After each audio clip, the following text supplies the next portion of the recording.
by, and welcome to Opendoor's fourth quarter 2023 earnings conference call. At this time, all participants are in a listen-only mode.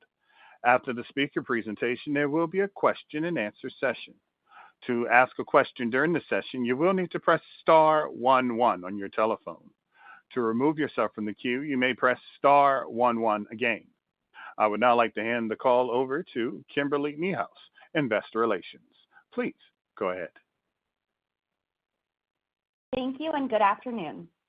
Details of our results and additional management commentary are available in our earnings release and shareholder letter, which can be found on the Investor Relations section of our website at investor.opendoor.com. Please note that this call will be simultaneously webcast on the Investor Relations section of the company's corporate website. Before we start, I would like to remind you that the following discussion contains forward-looking statements within the meaning of the federal securities laws. All statements other than statements of historical fact are statements that could be deemed forward-looking, including but not limited to statements regarding Opendoor's financial condition, anticipated financial performance, business strategy and plans, market opportunity and expansion, and management objectives for future operations. These statements are neither promises nor guarantees, and undue reliance should not be placed on them. Such forward-looking statements involve risks and uncertainties that may cause actual results to differ materially from those discussed here. Additional information that could cause actual results to differ from forward-looking statements can be found in the Risk Factors section of Opendoor's most recent annual report on Form 10-K for the year ended December 31st, 2023, as updated by our periodic reports filed after that 10-K.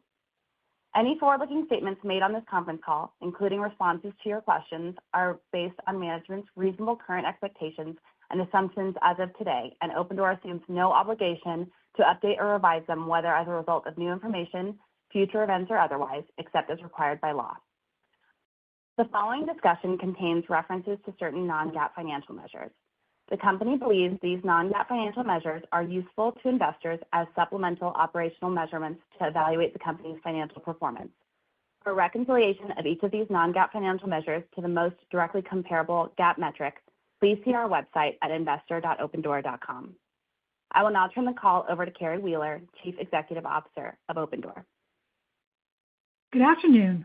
Also on the call with me today is Christy Schwartz, Interim Chief Financial Officer, and Dod Frazier, President of Capital and Open Exchange.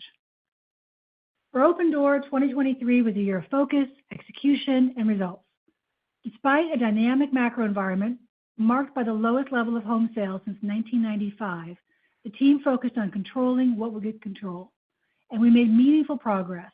We grew our acquisition volume sequentially every quarter and tripled our market share from Q1 to Q4. Our new book of inventory generated contribution margin of 8.3% in the year, demonstrating the health of our more recent acquisitions. We also made improvements to our tooling, technology, and processes to make our platform more efficient, which resulted in a year-over-year reduction of nearly 30% in adjusted operating expenses in Q4, excluding the reduction in our advertising spend. With these improvements, we now enter 2024 with the foundation in place to rescale the business and build a future of sustained, profitable growth. Last month marked Opendoor's 10-year anniversary. Since our founding, we've made it possible to sell your house with the tap of a button, something unthinkable a decade ago. We've built the largest e-commerce platform for residential real estate and have served over 250,000 customers across 50 markets. And we're committed to building a product suite to become the place where every seller can start their home selling journey in a way that the traditional process cannot provide, with simplicity and certainty. Looking to 2024, we're excited about our ability to reach and attract more sellers to our platform, namely through increased advertising spend, continued growth of our partnership channels, and more attractive spread levels. Last year, we reduced our marketing spend by over 60% versus the prior year, as elevated spreads made our marketing investments less efficient.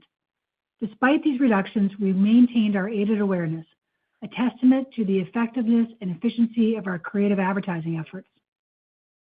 In 2024, we plan to ramp our total marketing spend to widen the top of our funnel and reach more sellers, and we're spending more creatively. Last Sunday, during the Super Bowl, we live-streamed the Couch family getting an Opendoor cash offer on their home in Atlanta during halftime, proving just how easy and quick it is to sell to us. Acquisitions from our partnership channels, which includes online real estate platforms, home builders, and agents, continue to increase in the fourth quarter, up 35% versus Q3 and up over 140% since Q1. These partnerships have effectively positioned us as the branded cash offer for residential real estate and are a true win-win. Our offering enhances the selling experience of our partners' platforms to their customers and also provides us with a source of acquisitions and customers and an attractive fixed spend. We expect volumes from this channel to continue to grow on an absolute basis in 2024. Finally, as a reminder, our spreads are an important lever in managing seller conversion and mitigating risk on our platform. We meaningfully reduced spreads during 2023, which resulted in improved conversion and acquisition volumes throughout the year. Looking ahead, based on where we are at today, we expect to see an increase in contract volume late in Q1, which should translate to sequential acquisition volume growth in Q2. Christy will speak to our outlook next, but I want to quickly address our goal of returning to positive adjusted net income. We have strong tailwinds at our back, but we're still facing ongoing macro uncertainty. Mortgage rates remain volatile. We're acting on lessons we've learned in recent years and taking a prudent approach to balancing growth and profitability while also operating within our risk management framework. We expect to make significant progress in both scaling acquisition and resale volumes and meaningfully reducing our losses this year. However, we don't anticipate reaching positive adjusted net income for a full quarter in 2024. We are focused on driving sustainable growth, and our entire business is organized around durably getting back to positive ANI. I am proud of what our team's accomplished in the last year. We've emerged smarter, leaner, and energized, and we are building a platform that over the long term has the potential to transform the way millions sell and buy real estate. Today, we stand alone in not only what we offer, but also the scale at which we are able to do so, and we're just getting started. Christy will now review our financial results and guidance. Thank you, Carrie. Our fourth quarter results came in above the high end of our outlook across the board as we continued to increase acquisition volumes while driving margin and cost improvements. As we enter 2024, we remain committed to rescaling our business, delivering healthy contribution margins, and operating with disciplined cost management, all while providing a best-in-class customer experience. We delivered $870 million of revenue in the fourth quarter, above the high end of our guidance range. We continued to make progress on selling through our old book of inventory and had less than 75 of these homes not in resale contract as of year-end. For the full year, we achieved $6.9 billion of revenue. As a reminder, we intentionally slowed our home acquisitions beginning in the second half of 2022, prioritizing risk management and inventory health. This resulted in lower resale volumes in 2023 versus the prior year. As Carrie mentioned, we reduced our spreads this year as we saw signs of market stabilization, resulting in increasing acquisitions sequentially each quarter. We purchased 3,683 homes in the fourth quarter, up 17% from the third quarter, and ahead of our prior expectations of approximately 1,000 homes per month. We continued to generate positive contribution profit in the fourth quarter, delivering contribution margin of 3.4%, ahead of the high end of our implied guidance range. While ahead of our expectations, contribution margin declined sequentially for two reasons. First, to maintain our clearance targets, we implemented home-level price drops last quarter in response to the amplified seasonal decline in market-level sell-through rates. Second, sales from the tail homes of our old book continued to be a drag on overall performance. For the full year, contribution margin was negative 3.7%, driven by sales from our old book of inventory. Notably, as Carrie mentioned, the new book of homes generated a contribution margin of 8.3% in 2023, demonstrating the health of the more recent acquisition cohorts. Adjusted EBITDA loss was $69 million in the fourth quarter, ahead of the high end of our guidance range. We ended 2023 with adjusted EBITDA loss of $627 million versus a loss of $168 million in 2022. Adjusted operating expenses totaled $99 million for the quarter, up from $92 million in Q3 and down from $144 million in Q4 2022. The sequential increase was expected as we continued to rebuild inventory in the fourth quarter. For the full year, adjusted operating expenses were $369 million, down 47% from $693 million in 2022, which reflects the progress we've made in reducing our cost structure. Turning to our balance sheet, shareholders' equity decreased by $53 million in the fourth quarter. We ended the year with $1.3 billion in total capital, which includes $1.1 billion in unrestricted cash and marketable securities, and $161 million of equity invested in homes and related assets, net of inventory valuation adjustments. We also had $8.1 billion in non-recourse asset-backed borrowing capacity, composed of $3.8 billion of senior revolving credit facilities and $4.3 billion of senior and mezzanine term debt facilities, of which total committed borrowing capacity was $2.8 billion. Looking ahead to 2024, we will continue to operate with focus and execution to drive results. We expect our Q1 revenue to be between $1.05 billion and $1.1 billion. Contribution profit between $40 million and $50 million, which implies a contribution margin of 3.8% to 4.5%, and adjusted EBITDA loss between $80 million and $70 million. We expect adjusted operating expenses to be approximately $120 million, a sequential step-up as we re-ramp marketing and rebuild inventory levels. Additionally, we expect first quarter home purchases to be approximately flat from Q4 and up over 100% year-over-year. We expect home acquisitions will increase sequentially in line with typical seasonality into Q2 as we enter the spring selling season in earnest. As we begin 2024, we are focused on rescaling our business in a sustainable fashion. We have the benefit of a book of inventory that is generating healthy margins, and the steps we took last year position us well to accelerate volumes throughout the year, with an improved cost structure and a line of sight to achieving our annual contribution margin target range of 5% to 7%. I'd now like to turn the call over to the operator to open up the line for questions. Thank you. As a reminder, to ask a question, you will need to press star 11 on your telephone if you've not already. To remove yourself from the queue, you may press star 11 again. Please stand by while we compile the Q&A roster. We ask that you limit yourself to one question and one follow-up.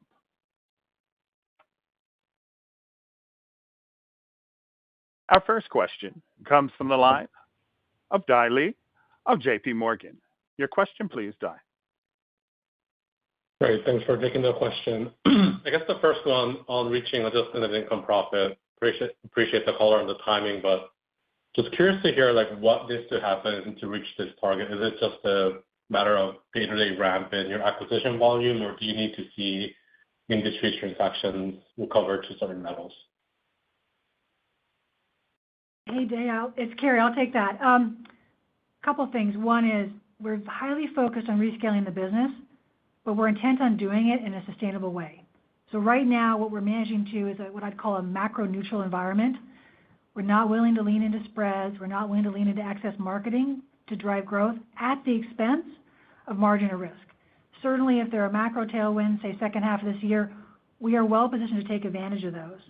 But our objective is to meaningfully ramp our acquisitions this year and to do so within our contribution margin target range we talked about, all of which will substantially reduce our A&I losses year-on-year. So this is about when, not if. Got it. And I guess as a follow-up, where is your spread right now, I guess, relative to exiting 2023 and I guess early part of 2023?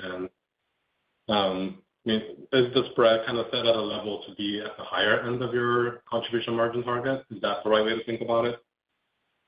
Yeah, when we made substantial improvements last year in our cost structure, much of which we fed back into durably reducing spreads. So the combination of cost structure improvements and home price stabilization allowed us to take those down throughout the year. And we like where they are today, which is why we're ramping advertising spend by 50% in Q1 and why we're leaning into acquisition contract growth. Understand. Thank you. Welcome. Thank you. Our next question comes from the line of Benjamin Black of Deutsche Bank.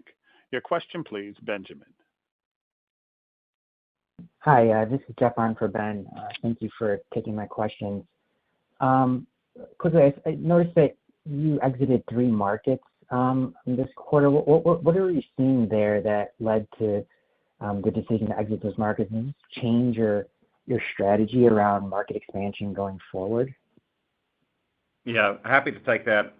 It's certainly not an indication of our forward plans. These were 3 small markets that represented less than 1% of our volumes. And really, it's more just a cost structure question, given the size of those markets and where they're physically located. They weren't next to one of our other markets. So it was more just a cost and efficiency question. Gotcha. I guess, and just as a follow-up then, so as you think about expanding your buy box in a given region, is there sort of a contribution margin impact to doing that, or is it simply a matter of adding the capability to kind of expand your addressable market, and you'll see similar contribution margins to other homes in a similar region, or does that come at the expense of some gross margin cost too? Our goal in expanding buy box is more about pricing accuracy, and so we expand our buy box as our pricing system improves, and we believe we can price accurately, so that we can deliver the same contribution margin across the expanded buy box. Great. Thank you. Thank you. Our next question comes from the line of Nick Jones of JMP Securities. Your line is open, Nick.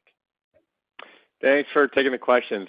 So the new book has delivered contribution margins of 8.3%, but you're still kind of targeting 5 to 7. I guess, what gets you comfortable maybe increasing that range beyond 5 to 7 and maybe being, north of 8 over time? I guess just some clarity as to, why not expanding that range yet. Thanks. Hey, Nick, it's Carrie. I'd say at a very high level, last year's 8.3% CM on the new book, which was great, was about last year's spreads, and we realized that 8.3%. I mean, this year, given where we've set our spreads, that's why we're reaffirming our 5 to 7% contribution margin target. So again, we're balancing that interplay of growth margin risk, and we reduced our spreads to a level where we want to deliver within that 5 to 7 for the year. Got it. Helpful. And then on the homes that are kind of listed over 120 days, you took that down to 18%. First, I think it was 21% of the markets those homes are in. So you're kind of outperforming the market.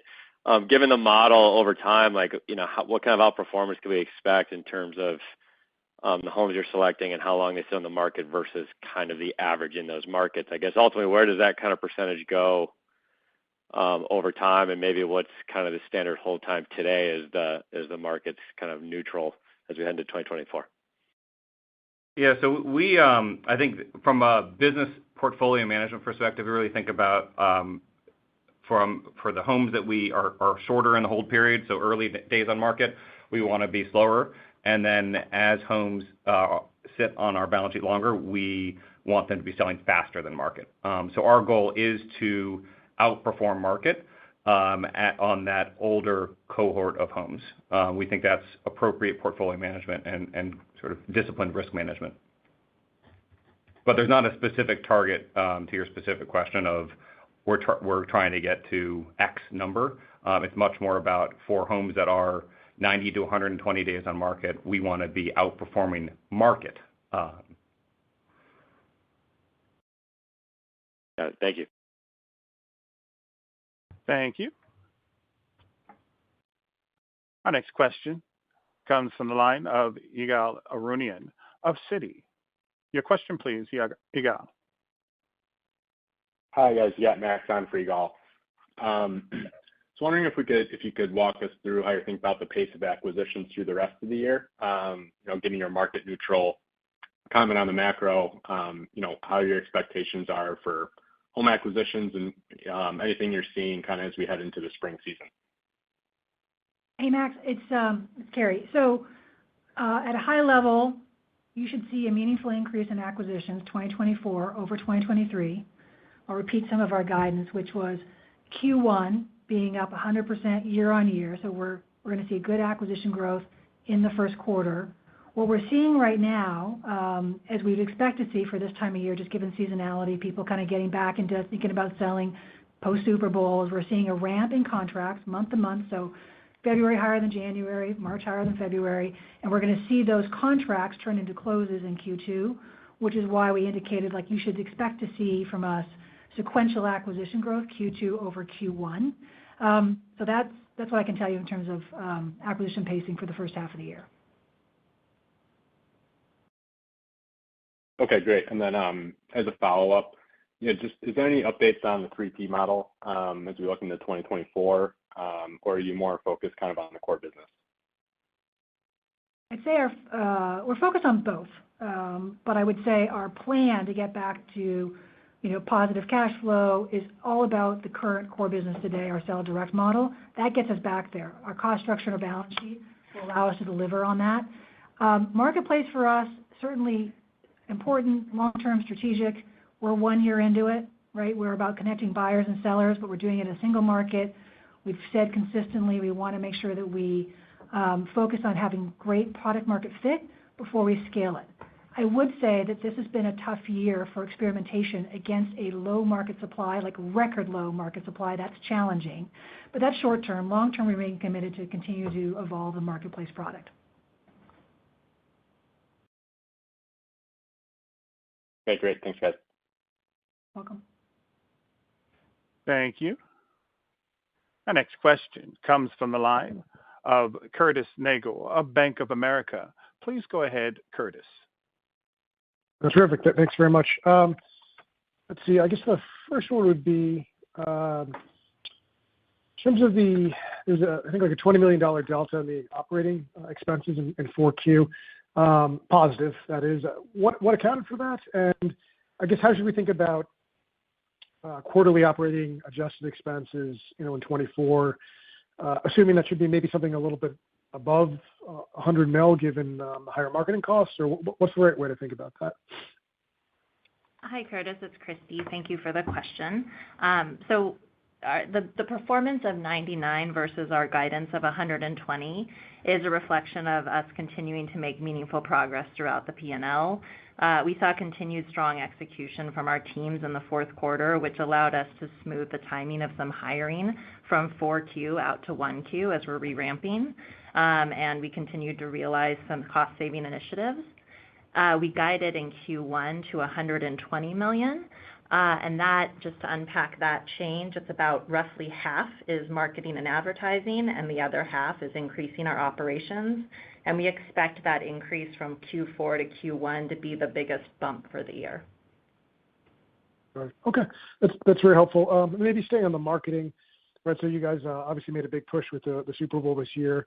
I guess, is that indicative of sort of plans for brand marketing for the rest of the year? Like, it can't be like a one and done, right? Is that sort of a kind of a first shot? And would love just to hear like any metrics if you have them in terms of lift in traffic or perhaps people inquiring about offers post the ad this week. Hey, Curtis, it's Carrie. I think are you asking a marketing mix question? Well, I just kind of the question was, right, so you had your first Super Bowl ad, right? That's a very splashy form of brand marketing. So, is that indicative of a big ramp up, right? As we've kind of been talking about in brand marketing, and just kind of how to think about that for the rest of the year. And then again, just what'd you see in terms of response in the first week from that ad? Yeah, all credit to our creative marketing team. We actually didn't buy a Super Bowl ad, to be clear. This has been a year of cost discipline, as you know, so we were not spending on Super Bowl. Fair enough. Okay. We were, by the way. We did want to be part of the Super Bowl, pre-run and part of the conversation, and I think our team did a good job of putting us in that room, and we did a lot of stuff in and around Super Bowl before the game, and then we had a live ad during halftime in Atlanta. So I'd say it's too early to tell the impact of that. We definitely saw a big pickup in traffic and awareness in Atlanta specifically, and I think time will tell in terms of what the impact of that is. I would say the higher level, though, if you think about how we think about marketing spend, last year we took down spend substantially. That was in response to where our spreads were because some spend became less efficient. And you think about this year, we have really leaned into some of our more efficient marketing channels, brand being one. The Super Bowl thing is, evidence is one of those. But what we found is that brand lifts all boats for us. So we increase our brand spend, and we're finding that increases conversion across all avenues. And actually, even though we had lower spend last year, we actually maintained our brand awareness, something we're really proud of. And then partnerships we'll continue to lean into because they're very efficient from a customer acquisition cost perspective, and then there's paid. So you should expect to see more creative from this. You should expect to see more brand, but we're going to do it within, making sure we manage the overall envelope. Okay, that makes sense. Thanks very much. Welcome. Thank you. Again, to ask a question, please press star 11 on your telephone. Again, that's star 11 on your telephone to ask a question. Our next question comes from the line of Ryan Tomasello of KBW. Please go ahead, Ryan. Hi, everyone. Thanks for taking the questions. It seems like one of the more important variables you focus on from a macro perspective is not necessarily the absolute level of rates, but the volatility in rates. Is that an accurate statement? And if so, it'd be helpful if you can just elaborate on how you define rate volatility, if there's a difference between upward versus downward volatility, if that makes sense, and just generally, how that plays into your willingness to ramp volumes. Yep, happy to cover that, Ryan. Yeah, I think rate volatility really flows through and impacts the overall market by keeping sellers and buyers on the sidelines. So I think that is why, and you can see it in the numbers and the metrics we have in the back of our shareholder letter as well. If you look at where you've seen rates come down and you've seen increases in supply and demand. And so I think really for us at least, we care most about the balance of sellers and buyers, the balance of supply and demand. And so that's really where we stay focused. And based on what we're seeing right now and what we've seen year to date, we continue to see a balance between the sellers and buyers, and that is leading to relative price stability and in line with what we've seen historically. Okay, thanks. And then just on the capital structure, it looks like borrowing capacity came down by a few $100 million quarter over quarter, and you removed the language from the shareholder letter around sufficient capacity to hit the break-even targets. Just to clarify, that commentary and that move in the capacity. And second, just how you're thinking about longer-term capacity beyond the $10 billion in volume, especially as you have to dip into the higher-cost floating rate debt. Yep. And, obviously, about back some of the convert, just any updated thoughts there on capital allocation to the convert? Yep. Not trying to signal any change. So we're comfortable that with our current capital base, both on the equity and debt side, we can get to that ANI break-even point. We are and always have, you saw us do this in COVID, modulating how much capacity we have. Lenders don't like just to have unused capacity. So I think that is something we've been working with our lenders on, and they like to reduce unused capacity, and they've been there for us in the past. I think really for the near term, we're very focused on the fact that we have these term debt facilities that are fixed through the full year, and we feel very comfortable about our ability to use those facilities and cash on hand to sort of finance our business, and so really feel quite comfortable on the capital side. I think if you sort of zoom out a bit and think about your last question there, look, we obviously don't talk about future capital decisions, but as you alluded to, we did 3 convertible note buybacks last year. We will always be opportunistic and on the capital front. Great. Thanks, Todd. You bet. Thank you.